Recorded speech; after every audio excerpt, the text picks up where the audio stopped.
See that? That's not an accident. He's doing it on purpose. At over 130 miles per hour. That is called bump drafting. And if you get it wrong, you both go home on a tow truck. Out here making stacks while I got you never match. Got my foot up on the gas, I ain't never looking back. No, out here making stacks while I got you never match. Got my foot up on the gas, got my foot up on the gas. First off, meet Tyler Stevens and Peyton Long. Two Spec Racer 4 teammates who trust each other enough to try something that looks insane. Or maybe they are crazy.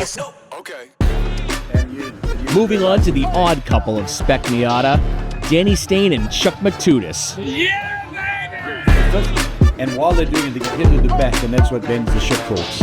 Oh, bump drafting. Bump drafting? Oh, that's really fun. Most people think racing is all about passing, but sometimes the way to the front is pushing the car in front of you.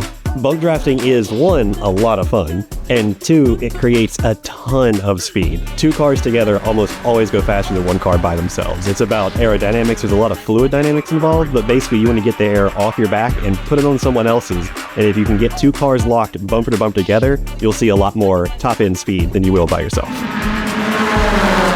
Bump drafting is really important in Spec Miata and Spec MX-5. We are low horsepower cars. So the more power that you can get using two cars instead of one, or even 3-4 cars if you're in a train, you could be sandwiched in the middle.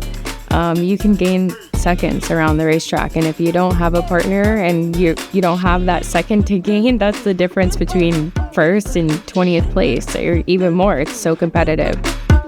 Okay.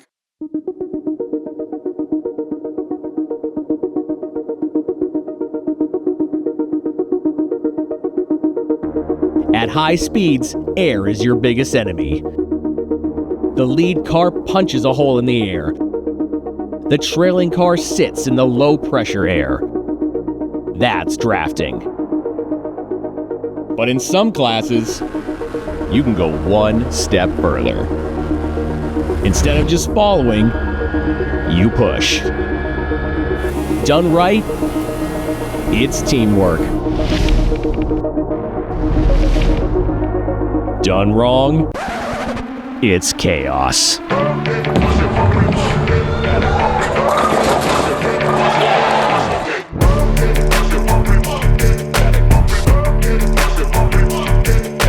The physics of bump drafting is pretty simple. You have a car with a frontal area and an engine, and there's a coefficient of drag. But now if you have another car pushing on his bumper, the air does not attach to the second car, so he doesn't have that frontal area drag. So now you have one car experiencing frontal area drag and two engines pushing each other. And so this makes the two units travel so much faster than they would if they were trying to do it on their own. The thing about bump drafting is that you have to both know the track and know the person you're bump drafting with. Total trust between you and your fellow driver is absolutely necessary. The guy that's pushing has no idea where he is. He cannot see the track. And he's trusting 100% that the guy in front of him is going to hit all the marks. In Spec Miata, they literally bump the car in front of them to push them forward. And if you do it right, you will sail past everyone, especially if there's single cars here and there. If you get it wrong, straight to the back. If you were tapping or bumping him in the straight, it was fine. But what happens if you bumped him in the middle of a turn? Wouldn't you cause your teammate to spin out?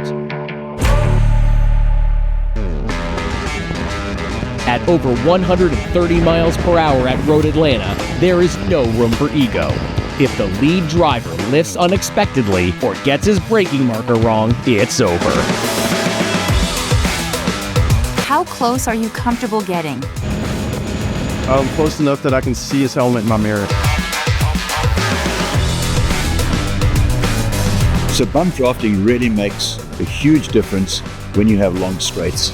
But now we're bump drafting an entire track, locked bumper to bumper, through the corners, on the entry, on the exit. Timing is everything. Notice the steering input. Notice there's no panic. Minimum movement, The car stays straight. That's discipline. The secret sauce, I think, is in the brake zone. I think it's that trust that I know exactly when he's going to brake, how he's going to brake, how he's going to turn in. That's I think, the most important thing. At 10A here at Road Atlanta, we don't push into the braking zone. Because that's how you ruin friendships. If you hit them too hard, you're going to close your radiator and end your day. And that's why some people, including me, refuse to do it. Bump drafting used to be outlawed in SCCA because it was considered dangerous. I wouldn't consider bump drafting dangerous. I would consider bad bump drafting dangerous. The drivers need to know each other, or at least know how to work together to bump draft properly. And when you get that combination together, there's nothing dangerous about it. In all these classes that bump draft, whether it's in SCCA, in Spec Miata, Spec Racer Ford, or even at NASCAR, whether it's Xfinity or the Cup Series, you see good quality bump drafting. People go fast. Look at Turner just begin shoving.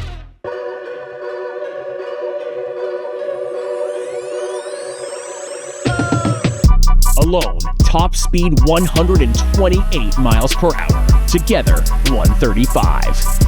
Is it worth it? Bump drafting is 100% worth it, despite all the risk. Tyler and I, we've done a lot of iRacing together, so we know our driving styles, so we know exactly where to brake, whether we're bump drafting or not. You can feel the blend come on you or off you instantly, and it makes a big difference. If you're out there by yourself, then no one's going to work with you, so you just kind of get left in the dust. I've very, very rarely seen anyone win Spec Miata alone. You cannot win on your own. You cannot qualify at the front on your own. You need a teammate. Grassroots racing is full of techniques most people never use. No $1 million budgets, just trust, skill, and sometimes a little contact. So, how do I get started? Road racing is a dream for so many people, but it doesn't take as much to get there as you might think it would. There's a myriad of ways to, one, get on track, and two, get your competition license.